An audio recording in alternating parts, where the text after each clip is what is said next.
ଲଗାଣ ବର୍ଷା ଯୋଗୁଁ ଉତ୍ତର ଓଡ଼ିଶାରେ ବନ୍ୟା ସ୍ଥିତି ସୃଷ୍ଟି ହୋଇଛି। ବାଲେଶ୍ୱର ଜିଲ୍ଲାର ବାଲିଆପାଳ, ଭଗରାଇ, ଜଳେଶ୍ୱର ଏବଂ ବସ୍ତା ବ୍ଲକ ଜଳମଗ୍ନ ହୋଇଛି। ସୁବର୍ଣ୍ଣରେଖାର ବନ୍ୟା ଜଳରେ ବହୁ ଅଞ୍ଚଳ ଏବେ ଜଳବନ୍ଦୀ ହୋଇ ରହିଥିବା ଦୃଶ୍ୟ ସାମ୍ନାକୁ ଆସିଛି। ଗାଁ ଗାଁରେ ଚାଲିଛି ଅଣ୍ଟାଏ ଲେଖାଏଁ ପାଣି। ଲୋକେ ଘରେ ଜଳବନ୍ଦୀ ଅବସ୍ଥାରେ ରହିଛନ୍ତି।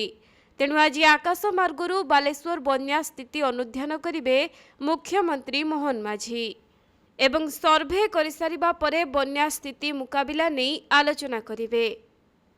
ସେପଟେ ଗାଁ ଭିତରେ ଏବେ ବନ୍ୟା ପାଣି ପଶିଥିବାରୁ ଜରୁରୀ ସାମଗ୍ରୀ ଆଣିବା ପାଇଁ ଲୋକମାନେ ଡଙ୍ଗାରେ ଯା ଆସ କରୁଛନ୍ତି। ରାସ୍ତାଘାଟ, ଚାଷ ଜମି ଏବେ ପାଣିରେ ବୁଡ଼ି ଏକାକାର ହୋଇଯାଇଛି। ଯୁଆଡ଼େ ଦେଖିଲେ ଖାଲି ପାଣି ଆଉ ପାଣି ଦିଶୁଛି। ହଜାର ହଜାର ହେକ୍ଟର ଚାଷ ଜମି ବନ୍ୟା ପାଣିରେ ବୁଡ଼ିଥିବା ବେଳେ ଲୋକମାନଙ୍କ ଦୈନନ୍ଦିନ ଜୀବନରେ ସମସ୍ୟା ଉପୁଜିଛି। ତେବେ ବୁଢ଼ାବଳଙ୍ଗ ଏବଂ ଜଳକା ନଦୀ ଫୁଲିଥିବା ବେଳେ ସୁବର୍ଣ୍ଣରେଖା ନଦୀରେ ବି ବନ୍ୟା ଦେଖାଦେଇଛି। ଫଳରେ ଆତଙ୍କିତ ହୋଇପଡ଼ିଛନ୍ତି ନଦୀକୂଳିଆ ଲୋକେ।